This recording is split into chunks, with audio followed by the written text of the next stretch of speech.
he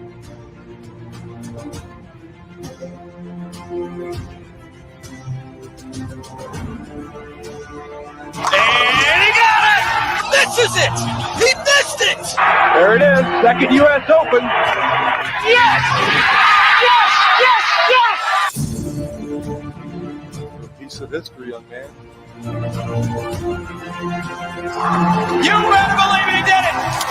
For the title! He got it! The 10. Big strike for Vi.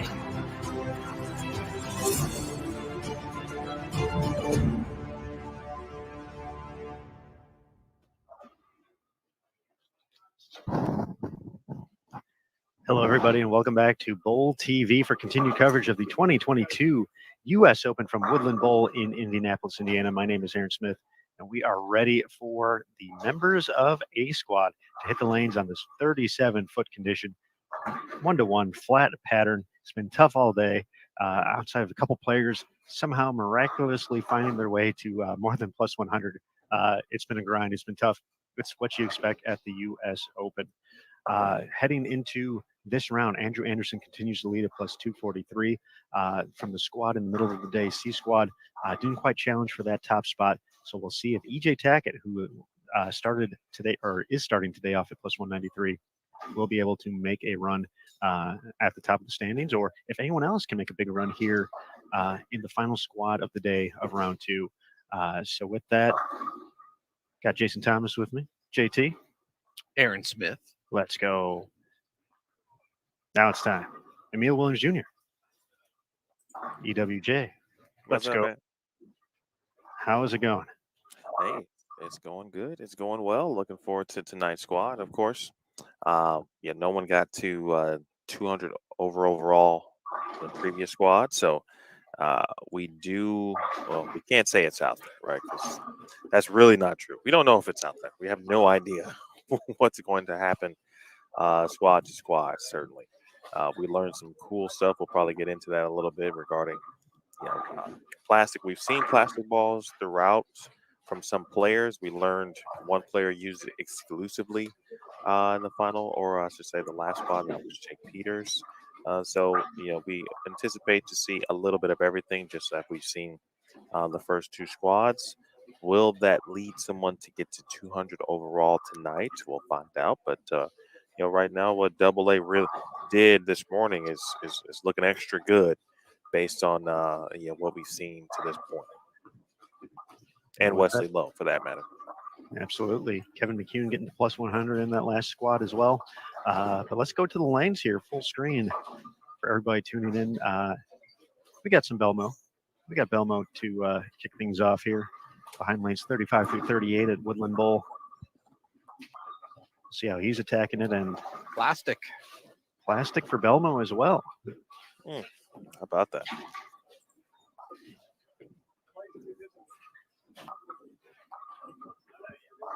Joining the 2020 champion is Trevor Roberts and Sam Cooley. Over on 37-38, Michael Davidson, Arturo Quintero, and Dio Bernard. Cooley throwing plastic. They learn, they adapt. They do. Nothing about what happened last squad probably created a lot of confidence for a particular type of ball reaction from what these guys have seen throughout the course of the day. So this might be a little more popular trend here in the final block of the day. Yeah, I mean, 100 over is an absolute monster block. Even is great. If you shoot even, you move up. So, I mean, they are just not very friendly right now. This is about survival.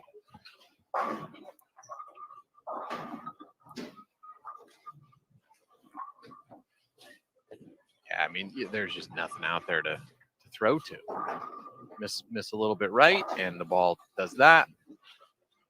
Miss a little bit left, and at least the good news with plastic is you're probably looking at a 6-pin or 3-6-10. If you throw a bowling ball that's got a little bit more back end reaction, you might be missing the head pin left. Which we have seen a couple of times already today. We'll probably see a few more tonight. Yeah, we will, definitely. So taking a look at the overall standings with B squad and C squad in the books with 16 games.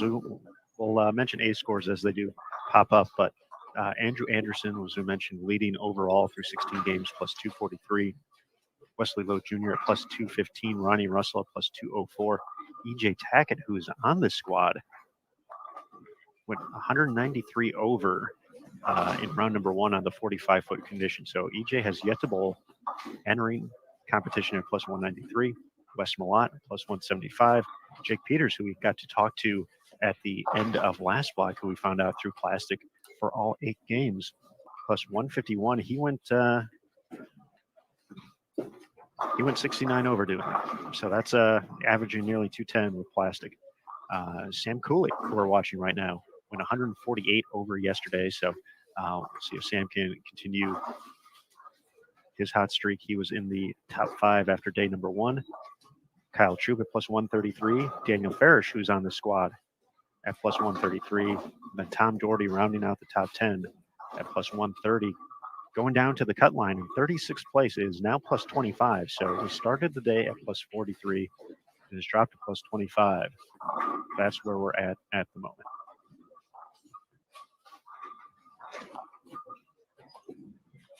Yeah, I'm curious to watch Daniel Farish out there. He was one of the few players in the practice session who actually liked his ball reaction on this pattern. And so, he can kind of do what Belmo and Sam Cooley are doing with Plastic with reactive because of the way he throws it. So, if he finds a little something, he can actually carry a little bit. So curious to watch him. If he puts a big block together here, he'll be in fantastic shape for punching his ticket into the top 24. Looked like Arturo was going pretty direct there as well on 37 and 38. So, yeah, I was about to ask you guys, did that look like Plastic?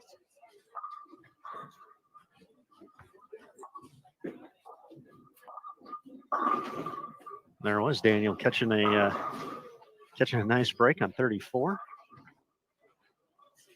A good old whole pocket crumbler. Yeah, early double for him. Early 3-bagger from Martin Larson on 31 and 32. Brent Boho with the front 4 on 29 and 30. Live scoring is available for everybody tuning in. Christian Ascona on 39-40 front 4. They're walled up. David Stover, 49-50.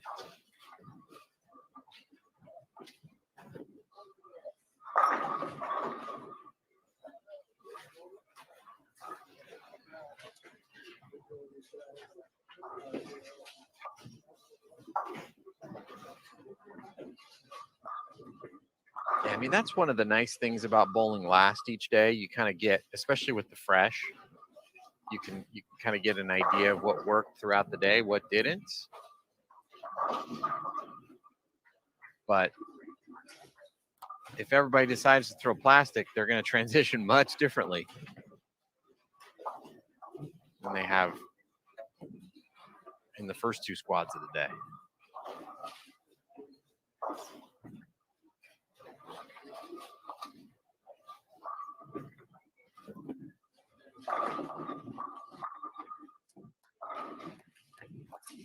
Belmo, a lot of people may not remember this, but he actually won his first title throwing Plastic on one lane. His very first PBA title. That was the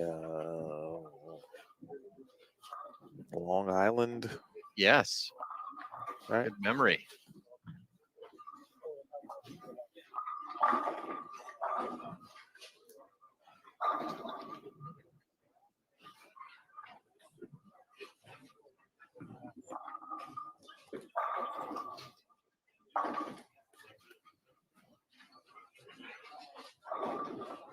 Well, this is a great opportunity for people to get to watch how accurate Jason Belmonte is. We all know he's got the power game and he can create room for himself to miss, but there's nothing here than just pure accuracy.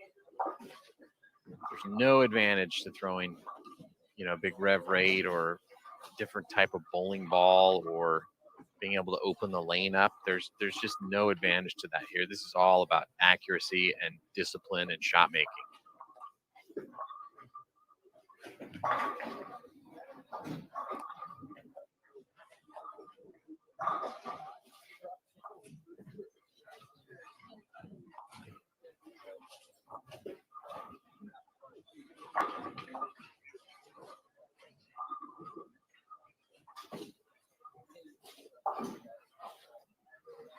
Arturo with a mix in his hand.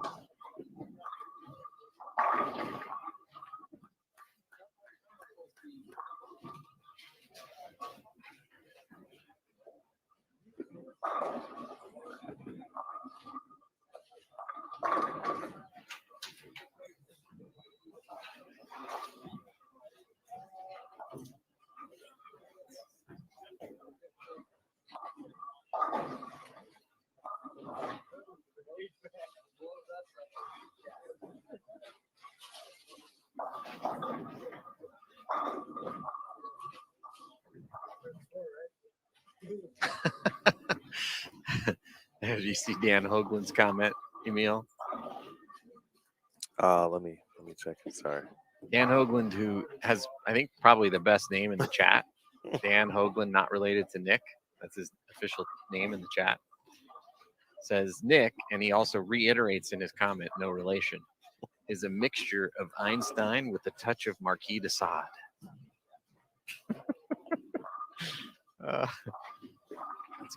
That's good stuff. I brush up on my Marquis de Sade.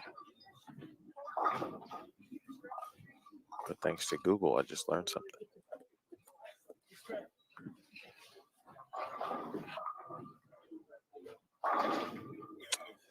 That's enough for me to definitely understand his comment. Yeah.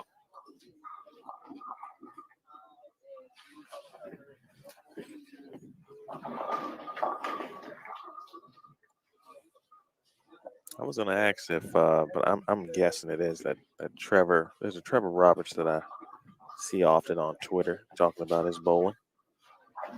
He runs some events, some tournaments, some sweepers and whatnot.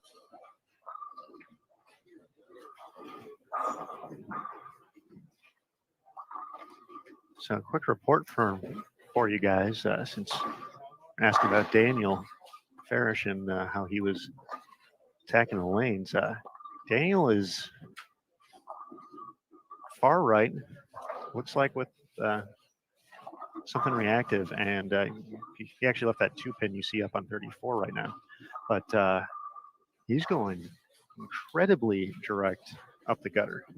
Not quite up the gutter, I should say, but just, shoulders turned in a little bit. Yeah. Oh, yeah. The Danimal.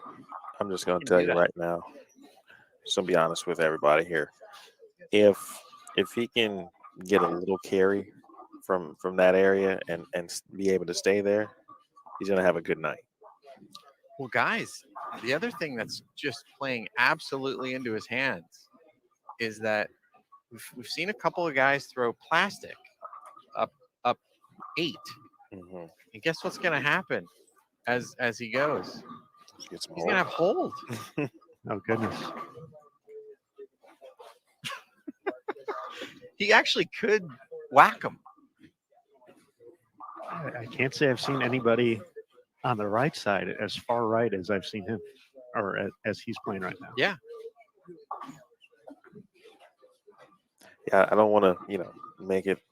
You're not making it about Daniel, certainly, and now his bowling may end up making it about him, certainly.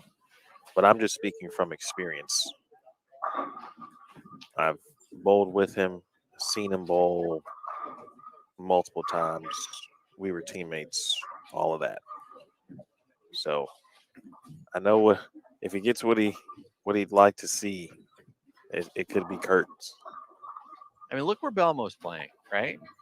He's playing like right up 8, not swinging the ball at all. He's not crossing where Daniel's going to play at all. And all he's doing is he's pulling oil down, from 8 to 8, just left of where Daniel's playing. And so when Daniel gets to that pair with this reactive ball, misses a little in, he's going to catch that carry down that Sam Cooley and Belmo and all these other guys are creating for him. I mean, he could crowbar this pattern if he catches the right cross. What a great bowling term, by the way. It's kind of like the catch-all term for everything right now. Whenever I think crowbar, I just think Home Alone. Whenever I hear the word. Yeah. I know that sounds weird, but I just think. I think of getting your face smashed with an iron. Yeah, Marv. Or getting a tarantula put on your face.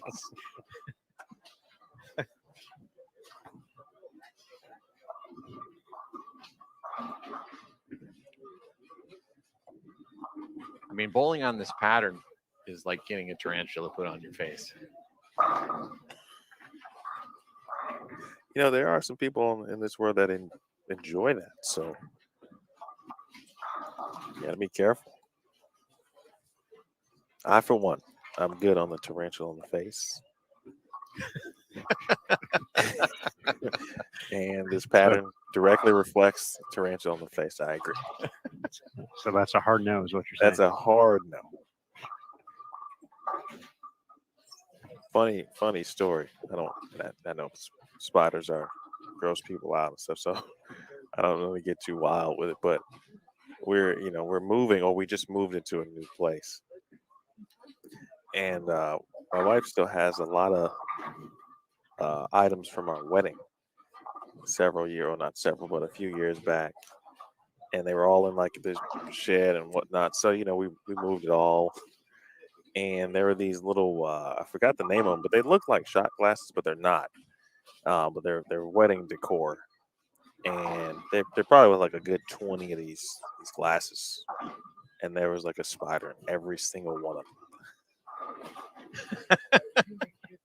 And when I was moving it, I looked down and I'm like, oh my god! Oh, like, did you scream like Marv?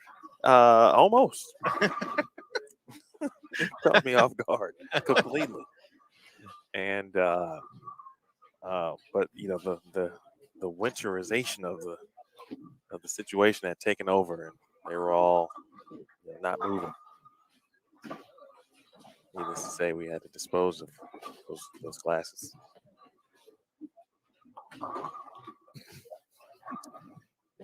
So you never know what you're gonna get here on Bowl TV. Yeah, no, you don't. You don't. Well, it seems like our theme when we start this last block is to talk about spiders. Last night we talked about Spider-Man. Now we're talking about.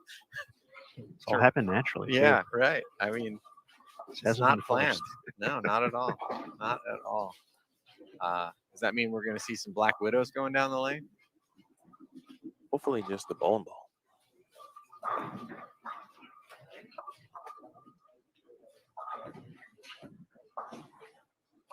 Yeah, some folks in the chat kind of pointing out that we're already seeing some carry down, and that's what's going to happen with that plastic.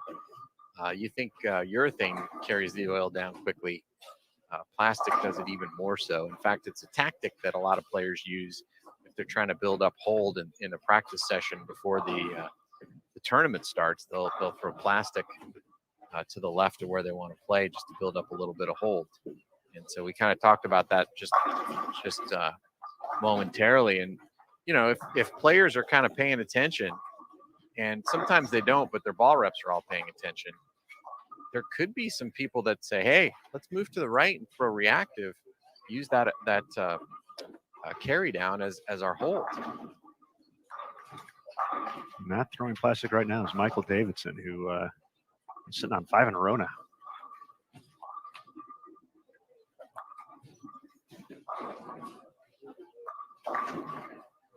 It's good quality game here for Trevor Roberts. Hopefully he can finish this out.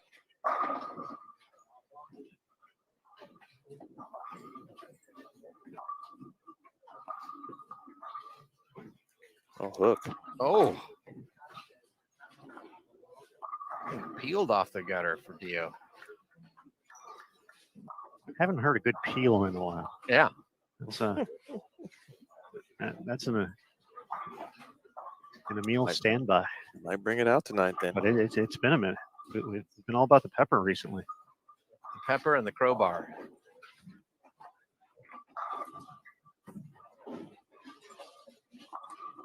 So glance at live scoring here, taking a look across the house as we get toward the end of game one. Francois Lavoie can get to 215. Bailey Maverick, 219, his max score. Brent Boho can get to 237, so another strong performance so far after a great first day from Brent. Zach Weedman's working on a couple strikes. He's got 5 in a row after spare to start. Elmo goes with urethane. Trying to use that that carry down we talked about. That would look pretty good. Chris Barnes can get to 239 with a fill ball left to go. I think he's throwing plastic as well.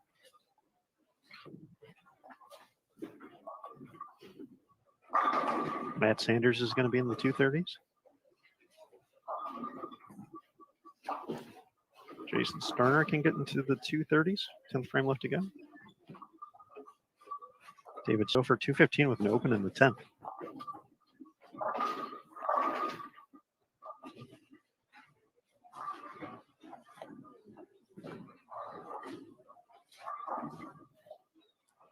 There's Trevor Roberts thinking 240s.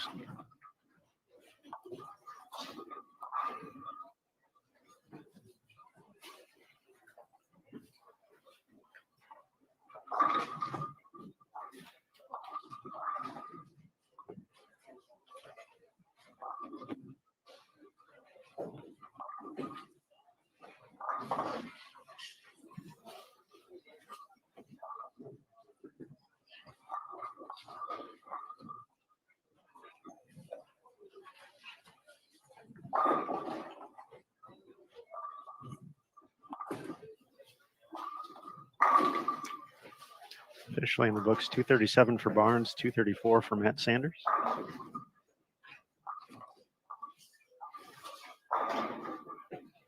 Michael Davidson after the spare here in the 10th is going to be in the 220s.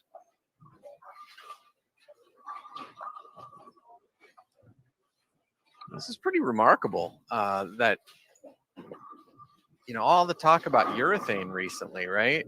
And now, you know, we see this this pattern here, and the guys are throwing plastic.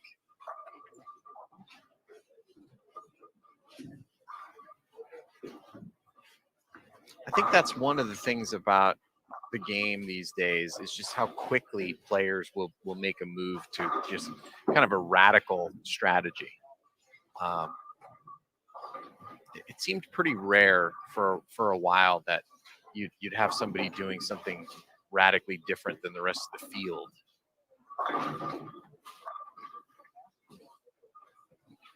Elmo trying to play the hold there, and that one creeps high.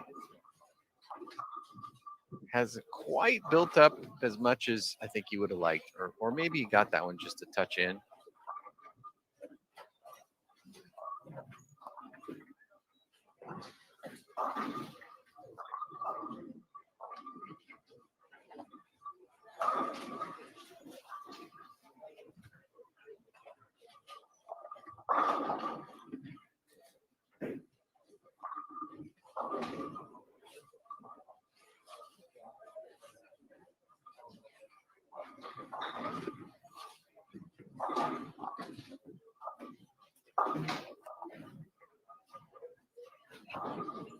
Amani not able to convert that split, shoots 185.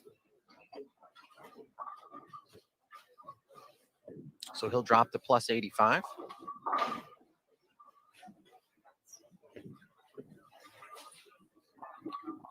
$223 for Michael Davidson. He's going to get north of plus 100. 220 for Trevor Roberts to get to minus 59. Sam Cooley can still get to 201. Uh-oh.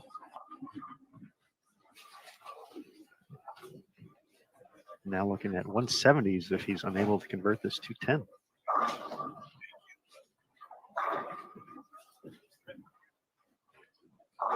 Daniel Farish shot 192 with a missed single pin in the 8th. That's something Bessie doesn't do very often. Very uncharacteristic to Bessie. But not a bad game. Oh, Put it on the Nice. board.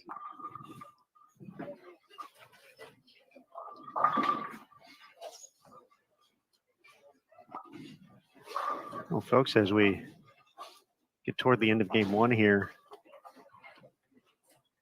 for those enjoying the sneak peek on Facebook and YouTube, as we've have throughout the course of the week, the one game preview is all we have, but we certainly hope you head over to bowltv.com to watch the rest of the block. We have all lanes available, so if you want to follow Daniel Farish or Jason Belmonte or EJ Tackett throughout the course of the round, you could do that. You could watch every game on every pair and play here. bowltv.com, the place to subscribe. You can buy an event ticket to watch the live action for $12.95. That'll get you through all the way through Saturday. Get through all the match play until we know our top 5 for the FS1 finals, which will take place Sunday at 5 p.m. Eastern. You can buy a monthly recurring subscription for $9.95, which gets you full access to bowltv.com. And in addition, we got a few other events coming up this month, so you get to check out all of that good stuff for the month on that recurring subscription. And then the best way to support the PWBA tour coming up in 2022 is to pick up an annual recurring subscription. $79.95 gets you full access to the site as well. Transaction fees do apply at all 3 price points. So bowltv.com, the place to be. Got a great chat community, Bowl TV chat. They even got their own Facebook page that they hang out and talk more bowling when we're not on the air. We do. And we give away a lot of bowling balls on the PWBA tour. Oh, that we do. What are we going to give away? Like 30 or 40 bowling balls this year on the tour? It's gonna be a lot. Yeah. So that's what we do here, folks. We giveaways. We do giveaways too. So bowling balls, T-shirts, Nintendo Switches, signed stuff. It's all about growing the sport. We do it here on Bowl TV because bowling lives here, folks. But with game 2 starting, we're going to go ahead and end the free preview. If you're watching on Bowl TV or our simulcast on Flow Bowling, we'll be right back with game 2 for A Squad.